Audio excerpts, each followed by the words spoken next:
Il y a des moments dans la vie où tout bascule en un instant. Quand le monde que vous pensiez stable s'effondre soudainement sous vos pieds. Je ne m'attendais pas à ce que mon moment à moi arrive au milieu d'un trajet ordinaire pour rentrer à la maison. J'étais au volant, ma femme assise à côté de moi sur le siège passager, son rire résonnant encore de l'événement que nous venions de quitter. C'était une réception d'entreprise, une de ces soirées guindées où les gens arborent leur plus beau sourire, sirotent des boissons chères et prétendent que les intrigues de bureau n'existent pas. J'étais de bonne humeur, ou du moins, je l'avais été. Ma femme, Céleste, était resplendissante, ses cheveux blonds tombant en cascade sur ses épaules, sa robe ajustée épousant ses courbes d'une manière qui avait fait d'elle le centre de l'attention toute la soirée. Elle avait toujours été sociable, charmante sans effort, engageant la conversation avec tout le monde. J'admirais ça chez elle, jusqu'à ce soir. Quelque part entre les blagues, le tintement des verres et les regards insistants, j'avais commencé à remarquer quelque chose. Une sensation lancinante s'est formée au creux de mon estomac. Je me suis dit que j'imaginais des choses. Je n'avais aucune raison de douter d'elle. Nous étions mariés depuis 9 ans, des années solides. Je lui faisais confiance. Du moins, c'est ce que je pensais. Puis mon téléphone a vibré. J'ai jeté un œil à l'écran, ne m'attendant à rien d'inhabituel. Mais dès que j'ai lu le message, mon sang s'est glacé. Ça fait déjà mal? C'était tout. Juste 4 mots. Pas de nom, pas d'explication, mais quelque chose dans ces mots m'a envoyé un frisson qui m'a parcouru l'échine. J'ai froncé les sourcils, serrant plus fort le téléphone. Tout va bien, demanda Céleste, sa voix douce et désinvolte. J'ai posé les yeux sur elle un bref instant, cherchant quelque chose, n'importe quoi qui clochait. Mais elle était la même que toute la soirée, posée et radieuse. J'ai forcé un hochement de tête. Oui, juste le travail. J'ai reporté mon attention sur la route, mais mon esprit tourbillonnait. Je ne reconnaissais pas le numéro. C'était peut-être un spam. Peut-être quelqu'un qui s'amusait avec moi, mais mon instinct me disait le contraire. Quelque chose dans le timing, dans les mots eux-mêmes. Il semblait délibéré. Une seconde plus tard, un autre message est apparu. Vérifie le téléphone de ta femme si tu en as le courage. Mon estomac se noie. J'ai dégluti difficilement, gardant mon visage neutre. La dernière chose que je voulais, c'était que Céleste sente que quelque chose n'allait pas. Je ne pouvais pas la laisser voir la panique qui commençait à s'insinuer dans mes veines. Je me suis forcé à respirer calmement, à penser rationnellement. Peut-être que ce n'était rien. Peut-être que quelqu'un s'était trompé de numéro. Mais au fond de moi, je savais déjà. Je savais que ce n'était pas un hasard. Mes mains se sont crispées sur le volant alors que nous roulions en silence. Céleste faisait défiler son téléphone, complètement inconsciente de la tempête qui se préparait en moi. Plus je la regardais, plus je remarquais des choses que j'avais ignorées auparavant. La façon dont elle inclinait légèrement son écran loin de moi, le petit sourire narquois qui jouait parfois sur ses lèvres pendant qu'elle tapait. J'étais paranoïaque, n'est-ce pas? Mais alors arriva le 3e message. Elle était tout le temps sur lui ce soir. Tu n'as vraiment rien vu. Une angoisse lente et suffocante m'envahit. Ma poitrine se serra. Ma bouche devint sèche. Le rire de ma femme, plus tôt dans la soirée, me semblait soudain être l'écho d'une autre vie, une vie dont je n'étais plus certain qu'elle soit réelle. J'avais 2 choix. Je pouvais ignorer cela, prétendre n'avoir jamais vu les messages, rentrer à la maison et dormir à côté de ma femme comme si rien n'avait changé, ou je pouvais découvrir la vérité, et quelque chose me disait que je n'aimerais pas ce que j'allais trouver. L'air à l'intérieur de la voiture semblait plus lourd maintenant, épais de mots non dits et de mes propres soupçons silencieux. Je me forçais à garder une expression neutre, mais ma prise sur le volant était si forte que mes doigts me faisaient mal. Céleste, inconsciente ou faisant semblant de l'être, faisait toujours défiler son téléphone, souriant de temps en temps à quelque chose sur l'écran. Les messages avaient planté une graine de doute dans mon esprit, et maintenant elle grandissait à une vitesse incontrôlable. Mon estomac se tordit alors que je rejouais les événements de la nuit, cherchant des signes que j'avais manqués. Les regards, les petits attouchements, la façon dont elle avait ri un peu trop fort à une blague que je n'avais même pas entendue. J'ai dégluti. Je devais être prudent. Si je la confrontais maintenant, elle aurait le temps de mentir, de déformer les choses, de me faire passer pour un fou. Non, j'avais besoin de preuves. J'ai jeté un coup d'œil à son téléphone dans sa main, l'élégant étui noir reposant contre ses doigts. Elle n'était pas du genre à être négligente, mais il y avait une chance, juste une chance, que ce que j'avais besoin de voir soit encore ouvert. Et, dis-je, gardant ma voix légère, désinvolte. Tu peux vérifier à quelle heure le vol de ma mère arrive demain? Je crois que j'ai laissé l'email ouvert sur mon téléphone. Elle se tourna vers moi, ses yeux légèrement plissés, comme si elle cherchait quelque chose sur mon visage. De la suspicion?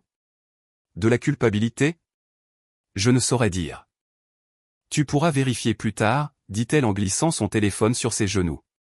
C'était tout ce dont j'avais besoin pour confirmer ce que je savais déjà. Si elle n'avait rien à cacher, elle m'aurait tendu son téléphone sans une seconde d'hésitation. Mon cœur battait la chamade contre mes côtes. Mais je me suis forcé à garder une respiration régulière. J'avais eu raison. Il se passait quelque chose. Je devais voir son téléphone. J'ai expiré lentement et j'ai continué à conduire, me concentrant sur les routes sombres devant moi. Un plan se formait dans mon esprit. Quelque chose de désespéré, quelque chose d'imprudent. J'avais juste besoin d'attendre le bon moment. Alors que nous nous garions dans l'allée, Céleste laissa échapper un petit soupir et étira ses bras, complètement inconsciente de la bataille qui faisait rage en moi. J'ai besoin d'une douche, dit-elle en détachant sa ceinture. Il faisait chaud là-dedans. J'ai hoché la tête, gardant ma voix stable. Oui, vas-y, elle sortit de la voiture, ses talons claquant sur le pavé, et disparut dans la maison. Mon corps se tendit en la regardant partir. C'était ma chance. J'ai attendu d'entendre le bourdonnement lointain de la douche, puis je me suis glissé dans la maison. Les battements de mon cœur rugissaient dans mes oreilles alors que je traversais rapidement le couloir pour entrer dans la chambre. Son sac à main était sur la table de chevet, ouvert. Je n'ai hésité qu'une seconde avant d'y plonger la main. Mes doigts se refermèrent sur la surface lisse et froide de son téléphone. Je l'avais. J'ai allumé l'écran, mais bien sûr, il était verrouillé. Mon esprit s'emballa. Je l'avais déjà vu taper son code. Des mouvements rapides, habituels, auxquels elle ne réfléchissait jamais. J'avais une idée des chiffres, mais si je me trompais trop de fois, je serais complètement bloqué. J'ai inspiré brusquement, mes mains tremblant légèrement alors que j'entrais les chiffres que je pensais être les bons. L'écran clignota, déverrouillé. Mon estomac se retourna. J'ai d'abord ouvert ces messages, parcourant les plus récents. La plupart étaient inoffensifs. Amis, famille, collègues. Mais j'ai alors vu un nom qui a glacé mon sang. Nathan. J'ai cliqué sur la conversation et dès que les messages sont apparus, j'ai eu l'impression que le sol s'était dérobé sous mes pieds. Nathan, je ne pouvais pas m'empêcher de te toucher ce soir. Nathan, tu me rends folle. Céleste, tu es terrible. Et s'il avait vu, Nathan? Est-ce que ça importerait vraiment? Il n'en a aucune idée. Et il ne le saura jamais. Les mots se sont brouillés alors que ma vision s'assombrissait sur les bords. Ma respiration est devenue courte et saccadée. Mes mains serraient le téléphone si fort que mes jointures blanchirent. Nathan. Nathan était mon collègue. Nathan avait été à la réception. Nathan s'était tenu juste à côté de moi, riant, buvant, me serrant la main comme si de rien n'était. Et pendant tout ce temps, ma femme me trompait avec lui dans mon dos. Je pouvais encore entendre l'eau couler dans la salle de bain. Le son était étouffé par les murs. Elle n'avait aucune idée que je savais. Pas encore. J'avais un choix à faire. Je pouvais prétendre n'avoir rien vu de tout ça. Je pouvais aller me coucher, agir normalement, et la laisser continuer à vivre sa double vie. Ou je pouvais la confronter dès qu'elle sortirait de cette douche, exiger la vérité, la regarder chercher des excuses. Mais la rage qui brûlait en moi me disait qu'aucune de ces options ne serait suffisante. Non, j'avais besoin de quelque chose de plus grand. J'avais besoin d'un plan. Et j'en avais besoin rapidement. Je me tenais dans notre chambre faiblement éclairée, serrant le téléphone de Céleste comme s'il s'agissait d'une bombe à retardement. Ma respiration était courte, mon pouls erratique. Les messages sur l'écran se gravaient dans mon esprit, chacun étant un nouveau coup de poignard en plein cœur. Elle avait ri avec moi toute la nuit, m'avait embrassé sur la joue, avait passé son bras autour du mien. Mais tout cela n'était qu'un mensonge, une performance. La vraie elle, la femme à qui j'avais fait confiance pendant près d'une décennie, échangeait des attouchements volés, des chuchotements, et Dieu sait quoi d'autre avec Nathan. Nathan. Rien que le nom a déclenché une nouvelle vague de rage en moi. J'ai serré la mâchoire, me forçant à réfléchir. Je ne pouvais pas exploser. Pas encore. Pas avant d'avoir tout ce dont j'avais besoin. L'eau coulait toujours dans la douche. J'avais quelques minutes, peut-être moins. J'ai pris une profonde inspiration et j'ai remonté plus haut dans leur message. Il y en avait plus. Nathan, la prochaine fois, nous n'aurons pas à nous cacher. Ce sera juste nous. Céleste, j'ai hâte. Je déteste me cacher. Nathan, bientôt. Patiente encore un peu. Mon estomac se tordit violemment. Bientôt? Qu'est-ce que ça voulait dire, bordel? J'ai fait défiler plus vite, mes doigts tremblants. Puis j'ai vu quelque chose qui m'a glacé le sang. Une réservation d'hôtel pour demain. Une suite réservée à son nom. J'ai inspiré brusquement. Les pièces du puzzle s'emboîtaient trop vite, trop douloureusement. Céleste ne se contentait pas de me tromper. Elle préparait quelque chose, et je n'étais pas censé le découvrir. Le bruit de la douche cessa brusquement, me ramenant à la réalité. J'avais quelques secondes. J'ai rapidement replacé son téléphone dans son sac, exactement comme je l'avais trouvé, et je me suis déplacé de mon côté du lit. Ma poitrine menaçait d'exploser sous la pression, mais j'ai forcé mon expression à rester calme, contrôlée. Elle ne devait rien soupçonner. Quelques instants plus tard, Céleste est entrée dans la chambre, enroulée dans une serviette. Elle a souri, et pour la première fois, j'ai réalisé que ce sourire ne m'était pas destiné. J'avais vu exactement ce regard sur son visage plus tôt à la réception, mais à l'époque, je m'étais dit que ce n'était rien, un jeu de lumière, un malentendu. Maintenant, je savais. Elle lui souriait à lui. « Comment était ta douche ?» ai-je demandé, gardant ma voix stable. Elle s'étira, laissant échapper un soupir de satisfaction. Bien nécessaire.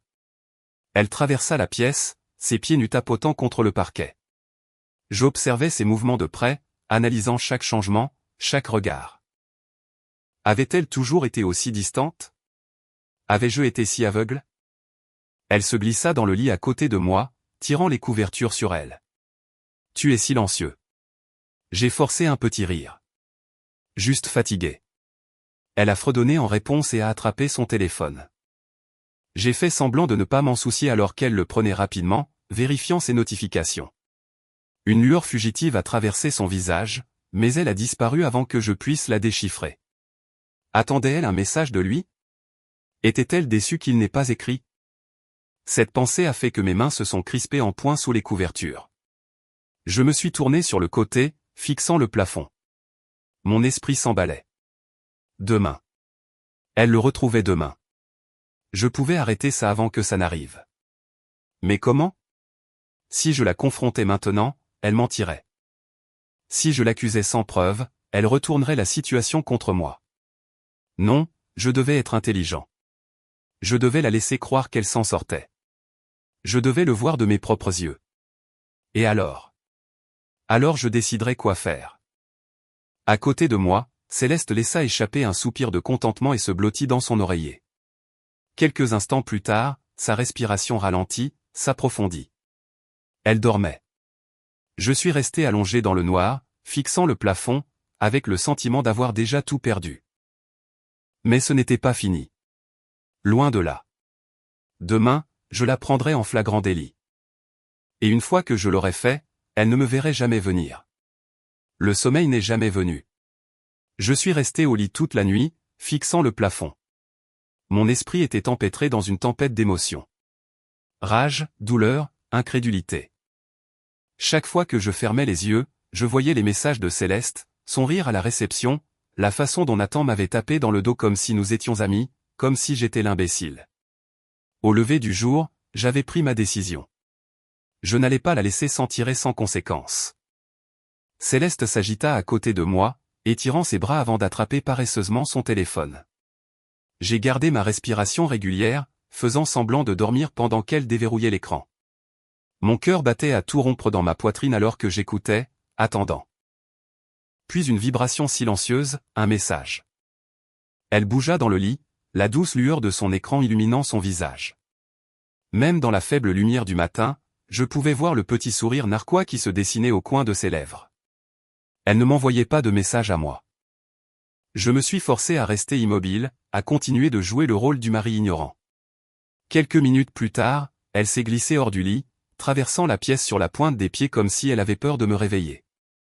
J'ai entendu le léger déclic de la porte de la salle de bain, puis le faible bruit de la douche qui se mettait en marche. J'ai ouvert les yeux. Il était temps d'agir. J'ai prudemment attrapé son téléphone, espérant qu'elle avait été assez négligente pour le laisser déverrouiller. Mon pouce est accéléré alors que j'inclinais l'écran vers moi. Verrouillé, bien sûr. Mais je n'avais plus besoin de son téléphone. Je savais déjà où elle allait. L'hôtel. Elle pensait être maligne, organisant une rencontre en plein jour, agissant comme si aujourd'hui était un jour normal. Mais elle n'avait aucune idée que je savais.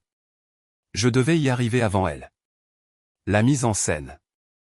Céleste est sortie de la salle de bain quelques minutes plus tard, enroulée dans une serviette, un nuage de vapeur la suivant. Elle m'a adressé un petit sourire. Bonjour.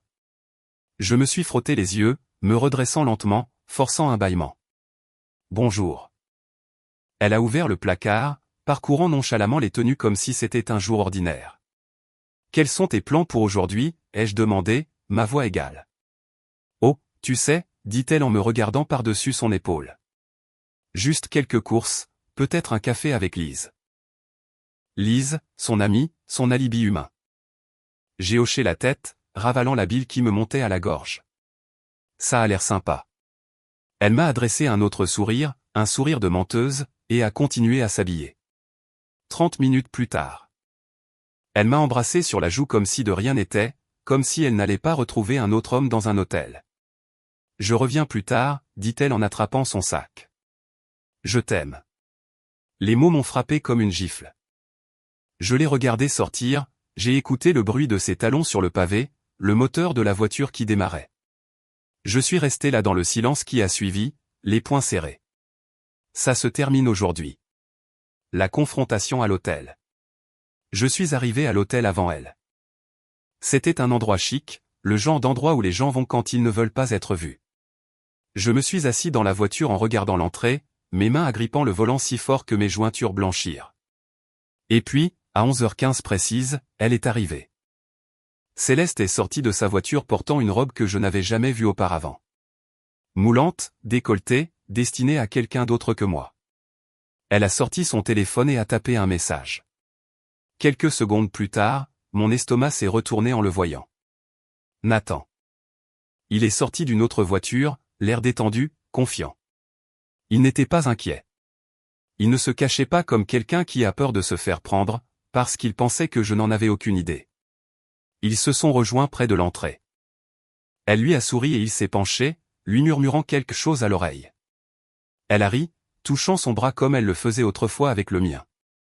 J'ai grincé des dents, ma vision se rétrécissant. Ils ont disparu dans le hall de l'hôtel. Je suis resté assis un moment, me forçant à respirer. Puis je suis sorti de la voiture. Il ne s'agissait pas de rage aveugle ou de décision impulsive. Non, cela devait être fait correctement. Je suis entré, gardant mes distances alors que je les regardais s'approcher de l'ascenseur. Les portes se sont ouvertes. Ils sont entrés ensemble. Et juste au moment où ils se sont retournés, juste au moment où Céleste a tendu la main vers celle de Nathan, ses yeux ont croisé les miens. La couleur a quitté son visage. Elle s'est figée, son corps se raidissant, ses doigts glissant de sa prise. Nathan, inconscient de tout, a appuyé sur le bouton de leur étage, ne réalisant pas que quelque chose avait changé, que j'avais tout changé. Les portes se sont refermées, mais il était trop tard. Elle savait. Et elle savait que je n'allais pas laisser passer ça. Au moment où nos yeux se sont croisés, je l'ai vu. L'étincelle de panique, la prise de conscience, la terreur pure qui l'a submergée. Céleste savait qu'elle avait été prise, mais les portes de l'ascenseur se sont fermées avant qu'elle ne puisse réagir, l'enfermant à l'intérieur avec Nathan. Je suis resté là, mon pouls rugissant dans mes oreilles. La climatisation du hall ne faisait rien pour refroidir la chaleur qui déferlait dans mon corps. J'aurais pu foncer à la réception, exiger de connaître leur numéro de chambre, faire une scène sur le champ, mais ce n'est pas comme ça que je voulais que ça se passe. Non, je voulais le voir de mes propres yeux. Je me suis dirigé vers le comptoir de la réception, gardant une expression neutre. La jeune femme derrière le comptoir a à peine levé les yeux en me saluant. Bienvenue au Covington Suite. Vous vous enregistrez? J'ai forcé un petit sourire. En fait, ma femme vient de monter, mais j'ai oublié le numéro de la chambre. Céleste, blonde, robe rouge. Ses doigts ont tapoté sur le clavier. Ah, oui. Elle s'est enregistrée sous. Elle a hésité, me regardant. Je suis désolé, monsieur. Je ne peux pas donner les numéros de chambre pour la confidentialité de nos clients. J'ai expiré, feignant d'être amusé. Bien sûr, la politique de l'hôtel. Je comprends. Pourrais-je au moins envoyer quelque chose dans la chambre? Une petite surprise. Cela l'a fait hésiter. C'est possible, dit-elle lentement. Qu'est-ce que vous voudriez envoyer? J'ai sorti mon portefeuille, glissant un billet net sur le comptoir, en gardant mes mouvements désinvoltes. Une bouteille de champagne. Et, baissant la voix, confirmez-moi juste la suite à laquelle je dois l'envoyer pour que je sache qu'elle arrive bien. Elle a hésité. Puis elle a de nouveau regardé l'écran. Suite 1109, murmura-t-elle. J'ai serré la mâchoire. Parfait, dis-je. Puis je suis parti. J'ai pris les escaliers. 11 étages. Mes jambes brûlaient. Ma respiration était courte, mesurée, mais je n'ai pas arrêté. C'était le moment.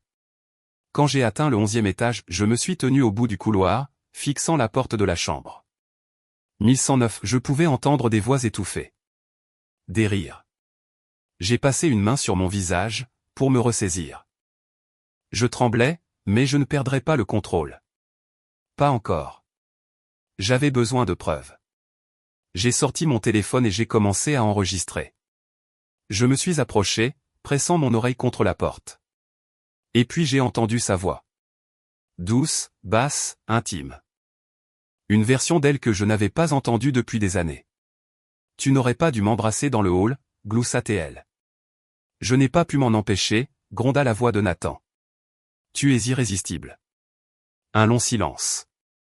Puis un gémissement silencieux. J'ai serré les dents si fort que ma mâchoire me faisait mal. Je sentais mes mains trembler. Pas de peur, pas de tristesse, mais de quelque chose de plus profond. Une trahison si profonde qu'elle faisait rejeter à tout mon corps la réalité qui se présentait à moi. J'ai continué à enregistrer. Chaque murmure, chaque contact, chaque son. Ce n'était pas seulement pour moi. Ça allait la détruire. Je suis resté devant la porte de la chambre d'hôtel, mon téléphone capturant chaque son accablant, chaque souffle murmuré. La douleur dans ma poitrine n'était plus seulement due au chagrin. C'était autre chose, quelque chose de plus froid. J'avais tout donné à Céleste. Mon amour, ma confiance, ma loyauté. Et la voilà, enlacée dans des draps qui n'étaient pas les nôtres, gémissant pour un homme qui n'était pas moi. J'avais la preuve. Je pouvais partir maintenant, demander le divorce, réduire son monde en cendres en quelques clics. Mais je n'étais pas encore prêt à partir. Je voulais qu'elle sache exactement à quel point elle avait tout gâché. Mes doigts ont plané sur la poignée de la porte. Je n'allais pas faire irruption, lever les poings, crier des accusations. Non, ce serait trop facile. Je voulais voir la peur dans ses yeux. Le moment où elle réaliserait que son petit mensonge parfait s'était effondré. J'ai frappé. Les bruits à l'intérieur ont cessé instantanément. Une seconde passa, puis une autre. Service d'étage, ai-je appelé, ma voix stable. J'ai entendu des pas précipités, des murmures étouffés. Puis un doux et prudent, une seconde. Je suis resté immobile, écoutant quelqu'un s'agiter, essayant probablement de cacher ce qui ne pouvait être caché. Je l'imaginais pressant un doigt sur les lèvres de Nathan, lui faisant signe de se taire, arrangeant ses cheveux, lissant sa robe. La porte s'entr'ouvrit d'un centimètre à peine. Le visage de Céleste est apparu, ses yeux bleus légèrement écarquillés, les lèvres entr'ouvertes, et pendant un instant, un bref et parfait instant, elle ne m'a pas reconnu. Elle pensait que j'étais le personnel de l'hôtel. Puis tout son corps s'est raidi, ses pupilles se sont dilatées. Sa gorge s'est nouée alors qu'elle déglutissait. J'ai incliné la tête, lui offrant le plus petit et le plus froid des sourires. Surprise, ai-je dit. Le sang a quitté son visage. J'ai poussé la porte sans effort. Elle ne l'avait pas bien verrouillée dans sa hâte de m'accueillir. Nathan était toujours près du lit, torse nu, une expression abasourdie figée sur son visage suffisant. Céleste s'est retournée brusquement, ses mains tremblant alors qu'elle cherchait des explications qui ne viendraient pas. « Attends, je peux. » « Ce n'est pas ce que tu crois. » J'ai ri. J'ai vraiment ri. Ce n'est pas ce que je crois. Je suis entré, en prenant mon temps. Alors, qu'est-ce que c'est? Sa bouche s'est ouverte et s'est fermée, mais aucun mot n'est sorti. Nathan s'est raclé la gorge, se déplaçant maladroitement. Écoute, mec. Je l'ai interrompu d'un regard si vif qu'il l'a fait taire instantanément. Puis, lentement, délibérément, j'ai sorti mon téléphone et j'ai appuyé sur lecture. L'enregistrement audio de leur trahison a rempli la pièce. La respiration de Céleste s'est coupée, son visage se tordant dans une expression entre l'horreur et la honte. Nathan a passé une main sur sa bouche, expirant brusquement. Merde. Je me suis tourné vers Céleste. Depuis combien de temps? Elle a cligné des yeux. Quoi? Depuis combien de temps, ai-je répété, ma voix dangereusement calme. Tu te tapes ce type dans mon dos? Ses mains se sont crispées en poing. Ce n'est pas, ne mens pas, elle a expiré, tremblante. Quelques mois. J'ai hoché la tête lentement, laissant le couteau se tordre plus profondément dans ma poitrine. Des mois. Nathan a baissé les yeux, trouvant soudain ses pieds nus très intéressants. J'ai laissé le silence s'installer entre nous. J'ai laissé le poids de ses mots emplir l'air. Puis j'ai gloussé, secouant la tête. Tu pensais vraiment t'en tirer comme ça, ai-je demandé. Céleste a hésité, ses lèvres se pressant l'une contre l'autre. C'est juste arrivé. On n'a jamais voulu. Tu as réservé un hôtel, Céleste, ma voix est devenue plus basse. Tu l'as voulu, chaque seconde. Ses yeux se sont remplis de larmes. De fausses larmes. Des larmes de crocodile. J'avais passé des années à penser qu'elles étaient vraies. Plus maintenant. J'ai rangé mon téléphone, expirant profondément. Tu sais quoi? Je ne suis même pas en colère. Elle a cligné des yeux, surprise. Tu ne le es pas. J'ai souri. Un sourire qui ne lui était pas destiné. Non, ai-je dit, parce que j'en ai fini avec toi. La finalité dans ma voix l'a fait tressaillir. Je me suis tourné vers Nathan, qui semblait souhaiter pouvoir s'évaporer. Profitez bien, vous deux, ai-je dit en me dirigeant vers la porte. Céleste a fait un pas chancelant en avant.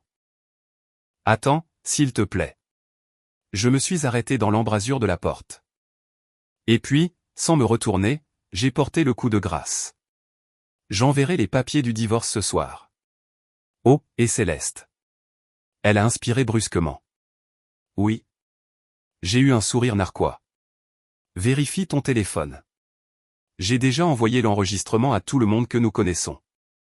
Son halètement aigu fut la dernière chose que j'entendis avant de m'éloigner, laissant son petit monde parfait en ruine derrière moi. Je n'ai pas regardé en arrière. Pas quand Céleste a halté. Pas quand Nathan a juré entre ses dents. Pas quand j'ai entendu le bruissement frénétique derrière moi alors qu'elle se précipitait sur son téléphone. Probablement pour confirmer que j'avais fait exactement ce que j'avais dit. J'ai parcouru ce couloir d'un pas assuré, mon cœur battant la chamade dans ma poitrine, mais mon esprit clair pour la première fois depuis des mois. Fini les remises en question, fini les doutes. J'étais libre. Les portes de l'ascenseur se sont ouvertes et je suis entré, expirant lentement et mesurément en m'adossant contre les parois métalliques froides. Mon reflet dans le panneau en miroir en face de moi semblait différent, endurci, comme un homme qui venait de traverser une guerre et qui en était sorti vivant.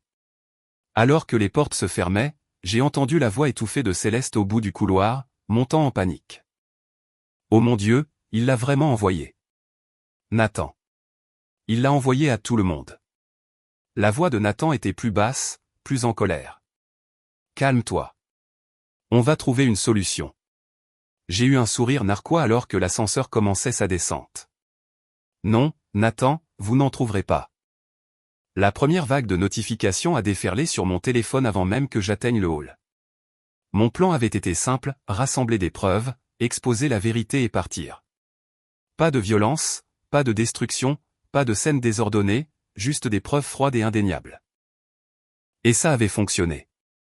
Alors que je poussais les portes vitrées de l'hôtel, sortant dans l'air frais de l'après-midi, mon téléphone vibrait sans relâche. Texto, appel, messages non lus s'accumulaient. Le premier venait de mon frère, Elliot. Mec, c'est quoi ce bordel? Puis de mon meilleur ami, Ouah. Ouah, c'est une sorte de blague?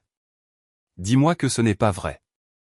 Et puis celui qui m'a retourné l'estomac, sa mère. Margaret, je n'ai même pas les mots. Appelle-moi maintenant. J'ai serré la mâchoire, inspirant profondément avant de ranger mon téléphone. Pas de précipitation. Laissons-les tous mariner.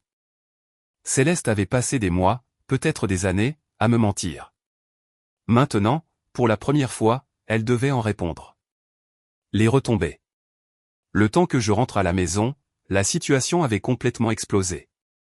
Amis, famille, même des collègues communs avaient vu les messages, entendu l'enregistrement, et Céleste. Elle se noyait dans les décombres. J'ai à peine eu le temps de poser mes clés que mon téléphone a de nouveau sonné. C'était elle. Je l'ai laissé sonner, puis un message vocal. Je n'ai hésité qu'une seconde avant de le mettre sur haut-parleur. Sa voix est sortie, tremblante, désespérée.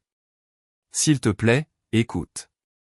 Je sais que tu es blessé, mais tu n'avais pas à faire ça. J'ai fait une erreur, mais on peut parler. On peut arranger ça. Je t'aime. J'ai ricané, secouant la tête. Amour. Ce mot ne signifiait plus rien sortant de ses lèvres. Un autre appel. Un autre message vocal. Cette fois, sa voix s'est brisée avec quelque chose de plus proche de la peur. Tu ne comprends pas ce que tu as fait. Mes parents ont vu ça. Mon patron. Une inspiration brusque. S'il te plaît, rappelle-moi. Ne me ruine pas comme ça. Je l'ai supprimée. Elle ne pleurait pas parce qu'elle était désolée. Elle pleurait parce qu'elle s'était fait prendre et que je n'allais pas la sauver. Je me suis assis sur le canapé, me laissant enfin me détendre. Pour la première fois depuis ce qui semblait être une éternité, la maison me semblait à nouveau mienne. Plus de mensonges polluant l'air. Plus de tensions qui me tordaient l'estomac chaque fois qu'elle regardait son téléphone. Il ne restait plus que le dernier clou à planter dans le cercueil. J'ai attrapé mon ordinateur portable, ouvrant le brouillon de mail que j'avais préparé plus tôt. Les papiers du divorce étaient joints, prêts à être envoyés. Une rupture nette. Avant de cliquer sur envoyer, je me suis permis un dernier moment de réflexion. Est-ce que je ressentais des regrets? Non. Est-ce que je ressentais de la douleur? Absolument. Mais en dessous, il y avait autre chose, quelque chose de libérateur. J'ai cliqué sur envoyer. Et d'un seul coup, Céleste n'était plus mon problème. Au moment où j'ai cliqué sur envoyer, une étrange sensation m'a envahi. Quelque chose que je n'avais pas ressenti depuis longtemps. Le soulagement. Plus de mensonges. Plus de doutes. Plus de réveil chaque matin à me demander si la personne à côté de moi était bien celle qu'elle prétendait être. Céleste avait perdu le privilège de faire partie de ma vie. Et maintenant, j'étais libre. Mon téléphone a continué de vibrer tout au long de la soirée. Des messages affluaient d'amis, de collègues, et même de certains membres de sa famille. Certains étaient choqués. Certains étaient furieux. Certains, à ma grande surprise, me soutenaient. Ouah, mec, je sentais bien que quelque chose clochait. Mais je n'aurais jamais imaginé ça. Bien joué. Tu mérites mieux. Elliot, fier de toi, mec. Sérieusement, la plupart des gars seraient restés dans le déni. Tu as géré ça comme un chef. Même sa mère, après la colère initiale, a envoyé un autre message. Margaret, je ne sais pas quoi dire. Je l'ai élevé mieux que ça. Je suis désolé. Vraiment, si tu as besoin de quoi que ce soit, n'hésite pas. Celui-là m'a surpris. Mais je ne m'y suis pas attardé. Je ne faisais pas ça pour la validation de qui que ce soit. Je le faisais pour moi. Pour avancer. Les jours suivants ont semblé surréalistes. La maison était plus calme, plus vide, mais pas dans le mauvais sens du terme. Pour la première fois depuis des années, je n'avais pas l'impression de marcher sur des œufs. Je ne ressentais pas le besoin de vérifier son téléphone, de me demander où elle allait, de déchiffrer le sens de chaque petite chose. J'en avais fini avec tout ça. Je me suis concentré sur le travail, sur la salle de sport, sur la reprise de contact avec des personnes que j'avais involontairement éloignées pendant mon mariage. Et ça faisait du bien, mieux que ce que j'avais prévu. Une semaine après l'incident de l'hôtel, Oua m'a convaincu de sortir boire un verre. J'ai d'abord hésité, mais ensuite je me suis dit, pourquoi pas? Je mérite de célébrer ce nouveau chapitre de ma vie. Et c'est là que j'ai rencontré Léna. Elle n'était pas comme Céleste. Elle ne dominait pas la pièce avec un charme artificiel. Elle n'agissait pas comme si chaque conversation était une performance. Elle était vraie. Nous avons parlé pendant des heures, riant d'histoires partagées, nous liant sur le fait qu'aucun de nous n'était là où il s'attendait à être à ce stade de la vie. Et pour la première fois depuis une éternité, je ne pensais pas à Céleste. Je n'étais pas amer. Je n'étais pas en colère. J'étais prêt à passer à autre chose. À la fin de la soirée, Léna m'a souri. Un sourire qui n'était destiné qu'à moi. Et cette fois, je lui ai rendu son sourire, parce que ma vie n'était pas terminée. Elle ne faisait que commencer.